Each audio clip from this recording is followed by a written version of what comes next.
ಈ ಮನುಷ್ಯನಿಗೆ ಬದುಕಿನ ಉದ್ದಕ್ಕೂ ಕೂಡ ಟೆನ್ಷನ್ ಅನ್ನೋದು ಇದ್ದೇ ಇರುತ್ತೆ. ಯಾರಿಗೆ ತಾನೇ ಟೆನ್ಷನ್ ಇಲ್ಲ, ಎಲ್ಲರಿಗೂ ಕೂಡ ಮಾನಸಿಕ ಒತ್ತಡ ಕಾಡ್ತಾ ಇರುತ್ತೆ.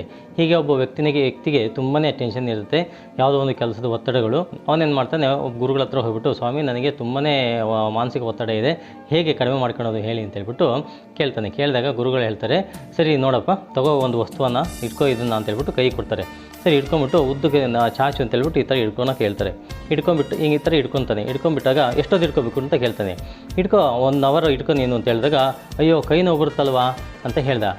ಕೈ ನೋವು ಬರುತ್ತೆ, ಆಮೇಲೆ ಏನಾಗುತ್ತೆ, ಇನ್ನೂ ಇಟ್ಕೊಂಡ್ರೆ ಮುಂದಕ್ಕೆ ರಕ್ತ ಸಂಚಾರ ನಿಂತೋಗ್ಬಿಡುತ್ತೆ ಅಂತ ಹೇಳ್ಬಿಟ್ಟು ಹೇಳ್ತಾನೆ. ಹೌದಾ, ಆಮೇಲೆ ಏನಾಗುತ್ತೆ, ಆಮೇಲೆ ಸ್ಟ್ರೋಕ್ ಆಗುತ್ತೆ ಅಂತ ಹೇಳ್ಬಿಟ್ಟು, ತುಂಬ ಹಾಗೆ ಇಟ್ಕೊಂಡ್ರೆ ಸ್ಟ್ರೋಕ್ ಆಗಿಬಿಡುತ್ತೆ ಅಂತ ಹೇಳ್ಬಿಟ್ಟು ಹೇಳ್ತಾನೆ. ಆವಾಗ ಅವ್ರು ಹೇಳ್ತಾರೆ ಗುರುಗಳು, ನಿನಗೆ ಒಂದು ಕೈನಲ್ಲಿ ಅಷ್ಟೊತ್ತು ಇಟ್ಕೊಂಡ್ರೆ ನೀನು ಸ್ಟ್ರೋಕ್ ಆಗೋ ಲೆವೆಲ್ಗೆ ಹೋಗ್ತೀಯಾ. ನೀನು ದಿನವಿಡೀ ಕೂಡ ನೀನು ಅದೇ ಒಂದು ಟೆನ್ಷನಲ್ಲಿ, ನೀನು ಮಾನಸಿಕ ಒತ್ತಡದಲ್ಲಿ ನಿನ್ನ ಟೆನ್ಷನ್ಗಳನ್ನ ತಲೆ ಒಳಗಡೆ ಇಟ್ಕೊತಾ ಹೋದರೆ ನಿನ್ನ ಶರೀರ ಏನಾಗಬಹುದು.